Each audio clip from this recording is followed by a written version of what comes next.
Welcome back to Holistic Healing Association. I am a somatic practitioner and trained in hypnosis. Today, we'll be talking about when we have deep pain, there's deep healing that can be done. I have a special guest with me, Vern Groves, who's been a minister for over 30 years. He's also my friend's father. Thank you so much for joining us today. Thank you. And can you please tell us a little bit about yourself? Yes. Well, I was born in America, obviously, and I live in Cortland, New York, and I live in DeRuyter, New York, which is about 20 miles out of Cortland.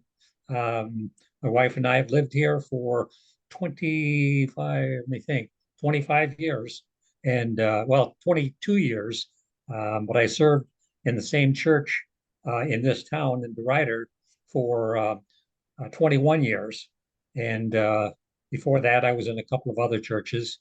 And anyway, so here I am, I have lived through certain things that have I thought they were going to kill me just because it was so painful.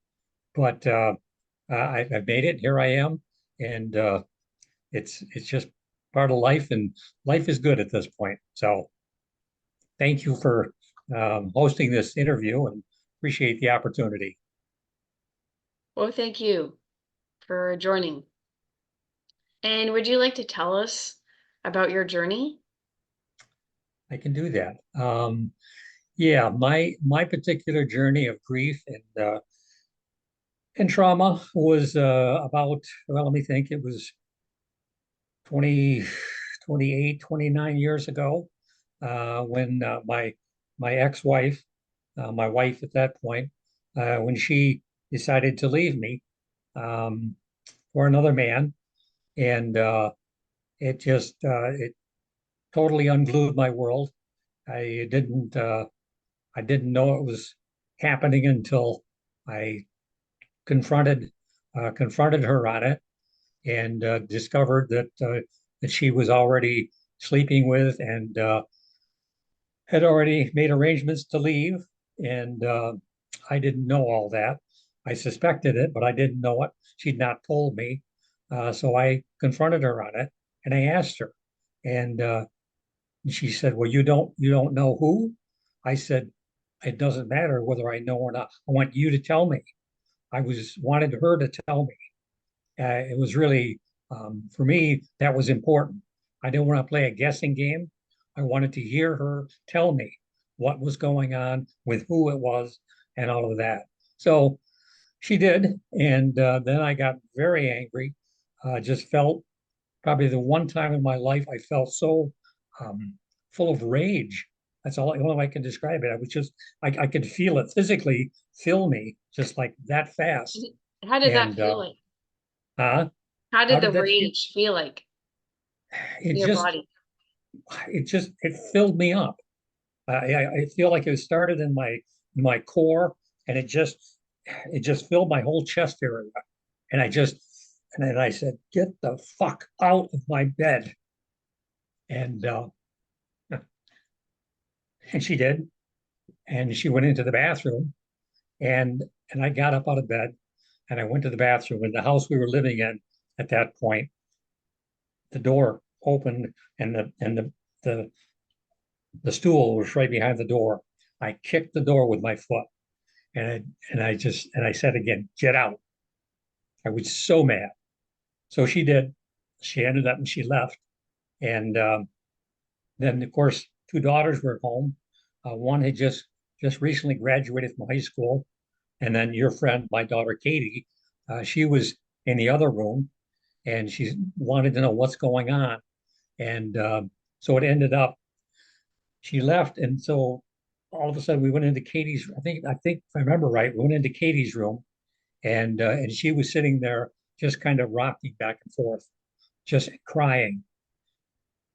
And my other daughter came in, so we were just kind of all there, just holding each other and hugging each other, trying to sort through all this and just trying to strengthen each other whatever ways we could.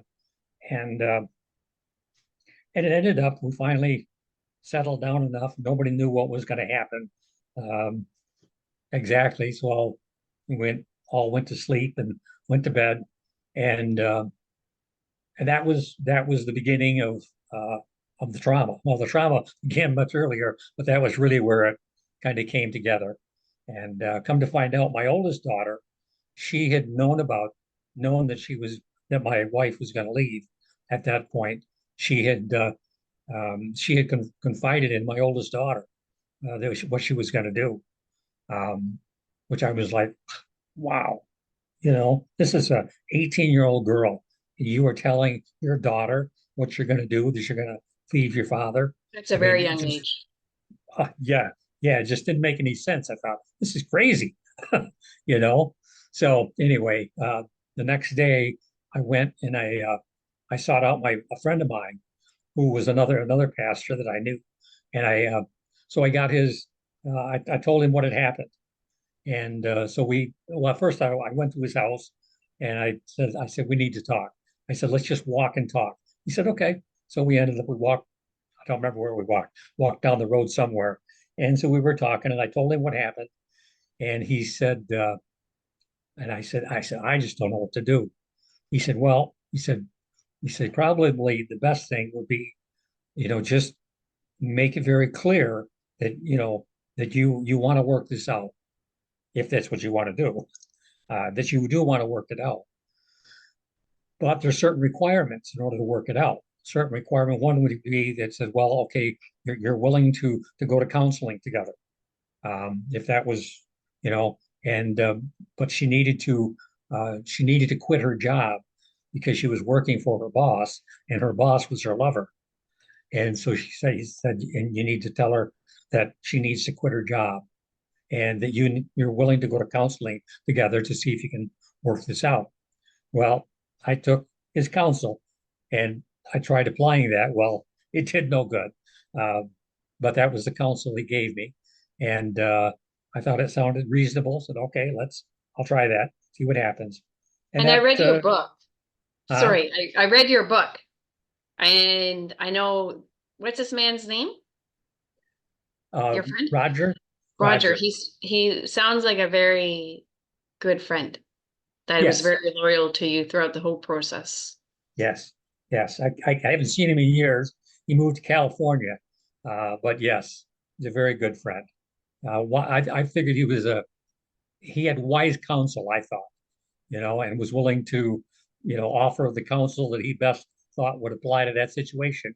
And and he was the first one I sought out, just because he was somebody that I trusted, and that I, I just I just trusted him, and so I confided in him and what I was going through and needed help. So That's what I picked up in your book. He sounded like a good friend. yep, yep, that he was and still is, although I haven't seen him in a number of years. But yeah. So anyway, things unfolded, and over time, nothing was resolved between us. She was convinced that she needed to leave and stay gone, and just went through an awful lot of um, an awful lot of pain.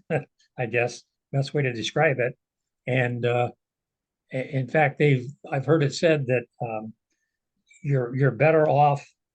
It's easier to experience the death of a loved one more than it is of a divorce of a loved one, or the loss of a loved one, because when somebody dies, they're gone.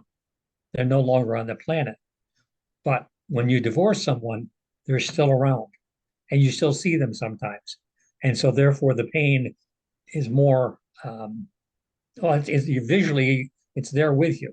You see them again, it stirs all the stuff up again. That makes So sense. it just, it makes sense, it's a more difficult pain than death, to go through a divorce. But so anyway, I don't know how far you want me to take this. Um, you tell me when I should shut up. Oh no, go ahead. I never tell Okay. my guests to shut up. And I know I liked in your book the quote. he who's hurt much can be healed much. Yep. Yep. And what does that mean to you? Well, that the potential, that the possibility of when you're in deep pain, you don't you don't feel like that's true. Um, but yet the possibility is there with God to actually become whole again. In fact, maybe even more whole than you've ever been before. I don't know how that works actually, but I believe that with God, He will fill you back up. Plus, He may add a portion more above. Like say you got a cup and you fill it to the top. I think when you heal much, it's like the top can be overfull. So you may be better off than you were before. Is that if that makes any I sense? understand. Uh, And I that's understand how I that. visualize it.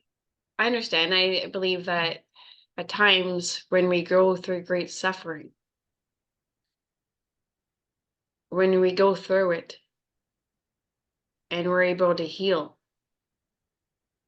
we're able to grow and learn Right, as right, a person. right. And I've met many people on their healing journey, and the growth and the learning that we're able to do as we go through it. And it's a journey, Yeah, and you learn and you make friends along the way, and they become really important to you. And I know reading your book at the time, I had emotions come up myself reading your book, and it made me feel very protective over Katie, especially that night when your wife had left and the state she had been in. Um, but she too has received a lot of healing. mhm, yeah, yeah. I like the way you said the growth, um, because you know you have to grow. Well, you don't have to, but you know you're better off growing and learning and understanding more of yourself as the healing process takes place. Because I don't think that the healing process will ever take place unless you're growing and learning about yourself, the situation, the world, you know, your kids or whatever you're dealing with, you're learning. You're understanding some things that you maybe didn't understand before. Um, and you're learning. That's where the overfull becomes. So you know, in much hurt, there's much healing kind of a thing. You become not just a cup full, but a cup overheaping. And I think it's because of that growth. So the way that you phrased that was that makes sense. That describes what the growth, what the um, better than you were before describes is the growth. And uh, and we all need to grow. You know, that's part of the left. I wish and I hope that I can grow by just normal process rather than going through deep hurts again. But you know, life is what it is, and oftentimes there's deep hurt along the way. Not just once. There's other times when you get hurt. So um, this is when we can grow and learn and be healed, and God's in the middle of all that, and that's what I find actually.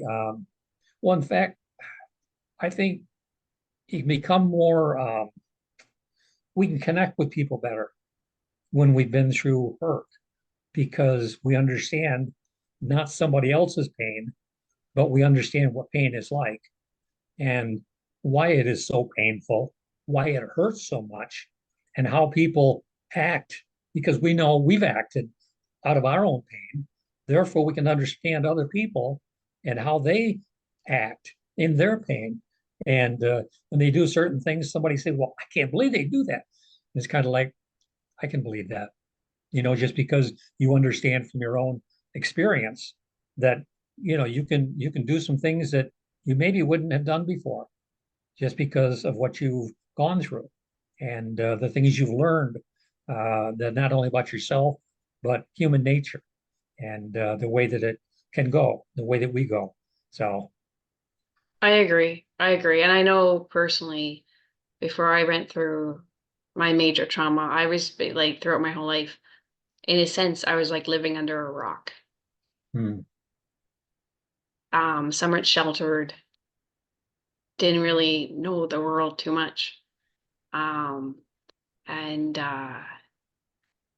it was a big eye opener, right? But then you learn and you learn more about yourself, but it's also like on the healing journey. Like I've met so many people Right. that have really like opened my eyes. Yeah. Um, and you gain new perspectives, and Yeah.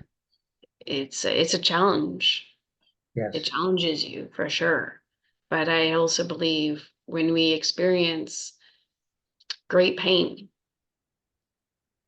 it sets on us a journey for searching Yeah. for a meaning of life, for a meaning of purpose, and for a healing.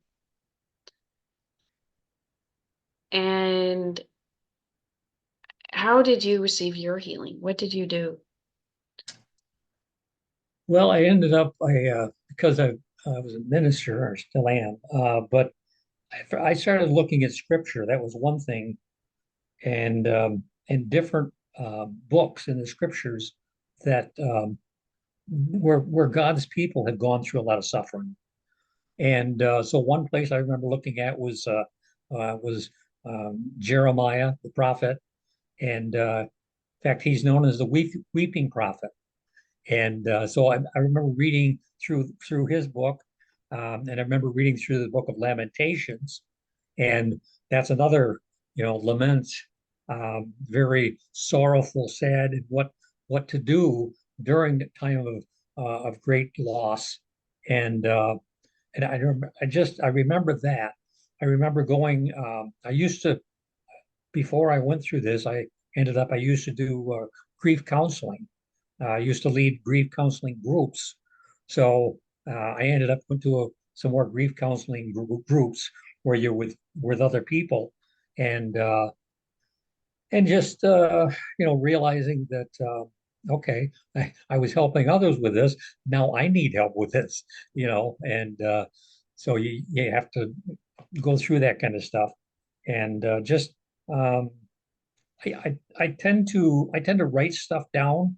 I tend to journal, and I find that's helpful for me, um, because sometimes it makes my feelings real when I write them down, and they're saying it doesn't validate them, but it does make them more tangible.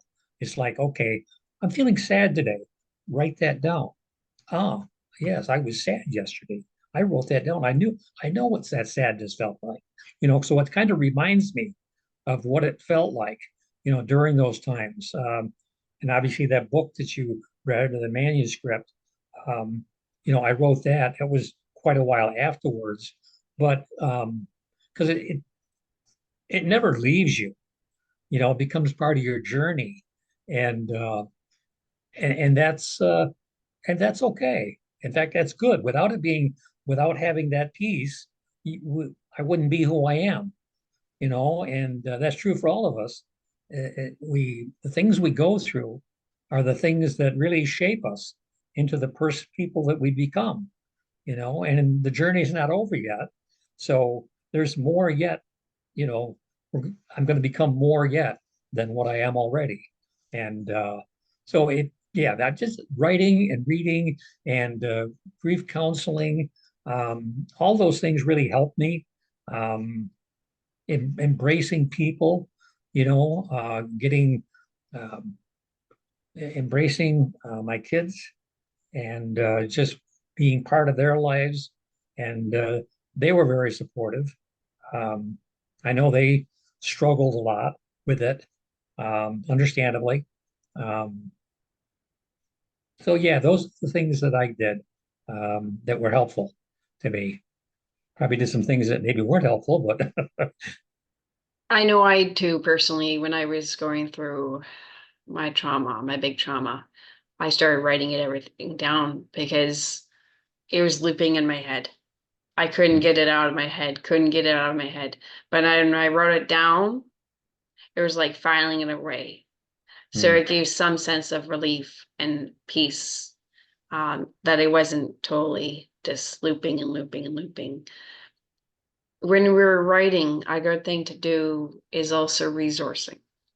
mm, So somatically noticing what's happening in our body as they're writing, Mm. listening to our body, spending time just for a few moments, bringing yourself into your body, closing your eyes, and maybe bringing yourself to a safe place, a place that gives you a sense of peace, wherever that is for you. So for you, it may be church. For someone else, it may be the woods or the forest, or commonly it's the ocean, a beach. Mhm. And noticing, looking all around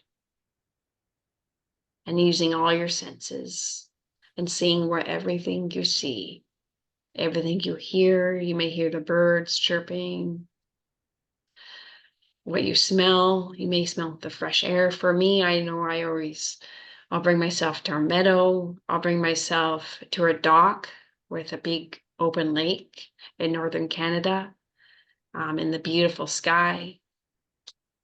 I've also brought myself to a memory. You can bring yourself to a memory that gives you a sense of peace.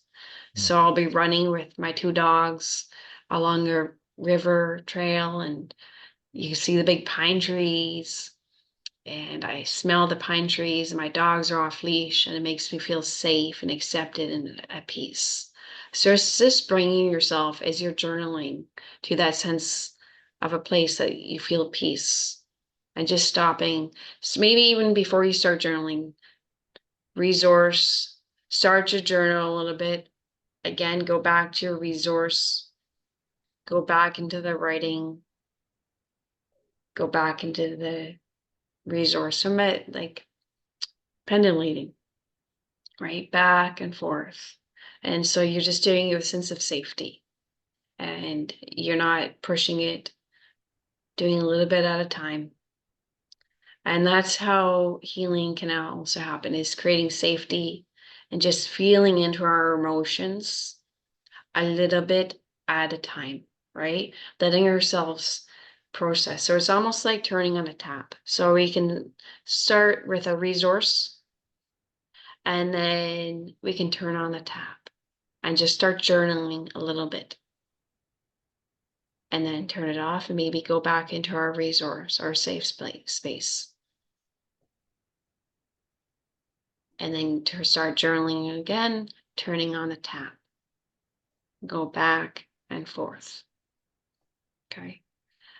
Just a little bit of time, and be gentle and be easy and compassionate with yourself.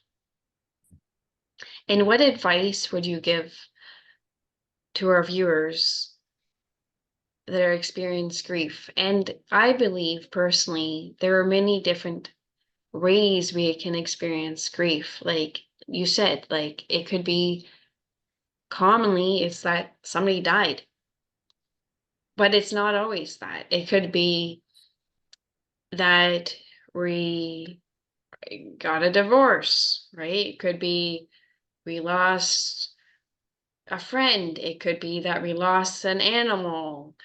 We lost a job. It could be, and I mean, for me personally, it was losing how I visioned my life, right? Mm. How I thought my life would be, what it would look like. And that's grief. And I believe commonly, and I know personally, I did this, is when we don't want to feel pain, we go to something else. Mm. So for me, it was work. I worked and I worked and I worked, and I just was like, I don't want to feel it. I don't want to experience it. I don't want to look at it. Right. And when we do that, we're not healing. We're just holding all our emotions inside. And we need to be able to feel the pain, because that's the way through the pain, is feeling the pain. Mm. And what advice would you give for people that are grieving? Mm. Find a way that you can. I think the way you described is really is a good way of describing journal, and then don't journal more than you can handle. And then look at trees, look at the water, look at nature all around you, and then maybe write some more. So it's kind of it's what you presented was really a controlled way where you're in charge of it. It's not just sweeping through you and out of control, but you're taking charge and you're turning the faucet on a little bit. That's an excellent way to view that. And I Thank you. think that's a really helpful tool to use is you be in charge of the valve so that you know that you're feeling grief. Open it up enough so that you can feel it, but then find a way that you can sense the healing of this taking place, and you're not overwhelmed with it, but yet you're experiencing it. And I think learning to be in charge, be in control of it, and not let it control you, because that's what's devastating, is when it sweeps through you, and it's like you're out of control with it. You don't know where the valve is, So figure out where the valve is, and learn how to shut it off when necessary, if you can. Sometimes it's stronger than you are. And so just open it up and then go to a safe place, go for a nature walk, go along the shore, like you expressed. That's really a good I'll give you an example. One day I was working for a friend of mine, and my job at that point was to dig with a big bar. He was putting out a new deck, and so we had to dig down some holes for the posts to go. Well, this was it had been an old riverbed, and there was a rock. The whole ground was very rocky. So I'm down there, and I'm getting frustrated. I mean, I was fresh into my grieving process, and I got so angry. I threw that thing down and I left the job. And I called my friend. I said, I cannot do this today. This is killing me. I said, I can't do this today. So he said, well, he says, come down to the house. He said, you can go with me. I said, okay. So he offered me just his presence, and I rode with him. And I don't remember where we went, but I was so angry. It was just overwhelming to me. And I said, I can't do this today. I can't be digging a hole in the ground and have this rock that I can't get out. I I said, I've got to do something different. If it's not working, that's fine. But if you can put me to work somewhere else doing something different, that's okay too. So anyway, that was a moment where I felt overwhelmed, where I just could not control it. And I couldn't, the frustration that I was feeling with the work I was doing, it wasn't helping me a bit, So, yeah, just figure out ways that you can be in control of your grief. I think that's the best thing It's building for anybody. capacity too, to be able to feel it, right? And that's Yes. why Oh, yeah. just using the tap a little bit at a Yes. time, Yeah. Yeah. Yeah. because it can be scary to feel it all at once and just Oh, let yeah. it, Yes. right? And that's Yeah. why sometimes people can be emotionally numb. It's because we don't want to feel it, so we're turning it all Right. off. And that's Right. when we can go to addictions, right? We can go to Yeah.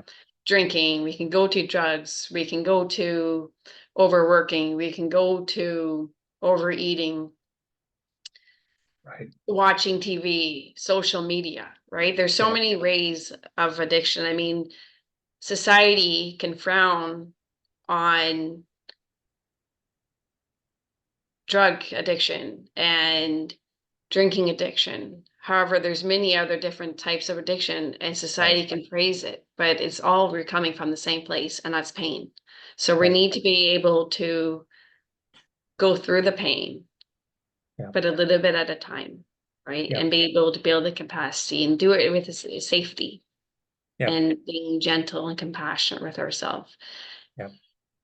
And what advice would you give for people that are personally going through separation, going through divorce, going through annulments? Oh, Personally, I have experienced an annulment, and it's something anyone ever asked for or anyone wants or is expecting.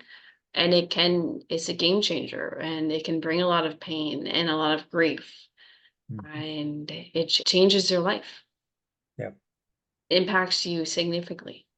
So I Yeah. understand where you're Yeah. coming from. Yeah. yeah. I guess anybody that's going through that, I guess I would find a good friend, somebody that you trust, um, or two, and be able to talk with them about what you're going through. Um, Try not to do something stupid. Like you said, there's a lot of stupid things we can do to try to think that we're going to somehow escape or run away from our pain. Try not to get involved in a lot of things that can be really damaging and destructive to us. Um, Try to find some way to find some other another person or two that you can trust. Do the things that you maybe love to do. If you really enjoy nature, get out in nature. I happen to like motorcycle riding, so for me that was a good thing, kind of. I did some stupid things with that, so there was still grief that was in the process of that. But yeah, help find other people that are going through and understand what you're going through, and let them be your friend. Um, but find things that you can, ways that you can kind of release this, kind of like a pressure cooker, is building, and you got to somehow kind of find some relief valves so that it doesn't just blow up and you do something really crazy. Because you could, any of us can. Um, well, I'll give you one example of something that I did that was probably not a good thing. I remember when I bought a motorcycle, and I hadn't had one in a few years. Um, but it ended up, everywhere I went, I drove 65 miles an hour. Didn't matter where it was. And it was just, I could tell I was just angry. So I was just, well, and then within a week's time frame, I was stopped 3 times by the police. First time they stopped me, he says, "You know how fast you're going, sir?" I said, "Yes, I do. I was doing 65." He says, "Yeah." He said, this is like a 50-mile-an-hour zone." He says, "I'm going to let you go this time." He says, "But you need to slow down." "Yes, sir." Next thing I did, speeding again, 65 miles an hour. I got stopped again. Officer let me go that time. The third time, I got stopped again. This time, the guy gave me a ticket. Cost me $75 for the ticket. And then I said to myself, "Okay, Vern, this is stupid. This is stupid. Why are you doing this?" And I said to myself, "I will not do this anymore." But it was just like I was out of control. But I Right. knew It's I just was. pain. Yeah, yeah. But I knew that I was. But it took 3 times. Three stops by the police. Finally, get the ticket. I said, "Okay, I can't afford this ticket. I've got to pay it. So I'm not going to do this anymore." I kept the motorcycle, but I slowed down. So yeah, Sure. yeah. And what advice do you have for our viewers? For who? Everyone watching. Advice. Boy,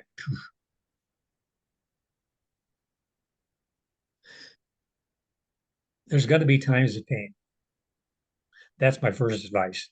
There will be times where we're going to experience things that are going to hurt every one of us. We may think that it's not going to happen to us if you haven't experienced it yet. There's something will come along that's going to hurt. Um, try to try to stay connected. Um, I guess feel the pain if you can, as much as you can, but don't let it overwhelm you. Stay in charge of your life. I guess self-control is an important piece for any of us, and that's seems like that's one thing that's not so common is self-control. Um, I think it's important for us. Um, connect with God, um, if you can, as you can. Well, you can. I know you can. Everybody can. Um, and sometimes I have found that to be one of the healthiest things is to stay connected with God and to talk to Him. That's what prayer is. Just talk to Him. Tell Him how you feel. Don't put on your best suit. Tell Him wherever you are, whatever you're going through. Just tell Him. Say, "This hurts. I don't like this. This sucks. I don't like what I'm going through. Or when you're, or the other side, you know what? This is really good. This is fun. Whatever you're going through. I mean, being honest with him is the best thing we can do. And it really helps us to be honest with ourselves. When we're honest with God and realizing I'm talking to God, you know, and it helps us to be honest with ourselves as well, which is critical. It's so I guess that's probably the most powerful thing, and connect with some of God's people, um, people that you can trust, um, people that you know will um, not poo-poo you, but yet they'll help to will listen to you and will help to point you in the right direction. Um, but learn to find out what good counsel is for yourself. Don't take everything everybody says just because they said it, but really weigh out what they say and say, that's a good thing to do, or maybe that's not what I should do.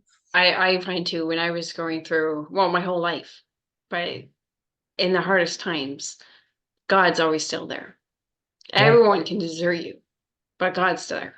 yeah. And you were talking about telling God how you feel. I feel good today, God. Today, I'm having a really hard day. And there's been times in my life that I've also felt angry at God. I Hmm. don't mean cursing God out, but I felt angry. And I've said, God, I feel angry because of this Hmm. situation, right? And I still love him, but there's been times that I'm like, yeah, I'm angry here. Like, look at this. Yeah. And I think that's okay because God's our father, and just to be honest with him and say, and at the same time, I'm saying I'm angry and I need your help. Hmm. Um, but God, he already knows. So you might as well just say it. That's right. And and then ask for help, because out of everyone, he's the one who will not leave you. Yeah, yeah. Well, it's interesting. Um, Sometimes we're angry at God because we think that God should not have allowed this to happen, whatever that is. Like, come on, if you're God, why did this take place? And if you love me, why did you want me to experience this? But that really, we can be honest with him about that as well. Let Exactly. it be, let me, I mean, that's being totally honest with God is the best way we can be. Sometimes we have preconceived ideas of who God ought to be, and he's not like that, and bad things still happen to good people, and God knows that. And if God's sovereign, if God's in charge, well, then why do all these things happen? I have no clue. We make stupid choices. We're humans, Yeah, and every one of us. So yeah, God says, okay, you're going to have to ride this one out. I'll be with you, but you're going to have to ride this one out. You're going to have to come to the solution on this. You know, I mean, that's life, and he isn't some he doesn't just control everything and protect us, although he does protect us. But we need to follow his advice and his counsel as best as we can. And yeah, we can get angry at him, and he's a big boy. He can handle that. It's not like he said, no, oh, I'm not going to take this from you. You shouldn't be so angry with me. Well, I am angry at you because I think this is what you should have done and you didn't do. You know, he may talk back to us and say, well, this is what I thought you should have done, and you didn't do it either. So, exactly. Yeah. you And I know, know, like, there's been times in my life that I have made poor choices, not knowing that they're poor choices at the time. We always think we're doing the right thing, right, right? But yeah, and they end you up in situations that are not always ideal, and sometimes it can cause us pain, right? right. Um, and but we can also learn Yeah. from poor choices that we may have made, right? Yeah. And I mean, no one's perfect. And I think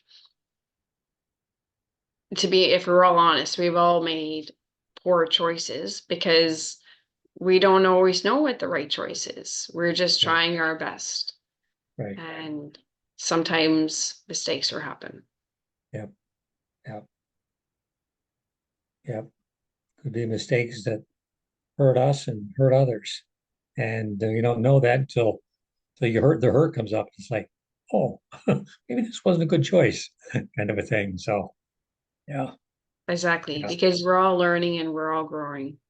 yeah, And it takes time. But yeah, the more the yeah, learning, the more growing we do, and the more we go on our healing journey, the more insightful and wise decisions we can make. right, right. Yep. And our cup gets fuller and fuller because we're learning our experiences. We're learning from them. Yeah, yeah, Exactly. yeah. Well, thank you so much for joining us today, and thank you everyone for watching. And if there is any particular topics you'd like us to discuss and bring on this channel, please do comment below. And if you have any questions, again, feel free to comment below.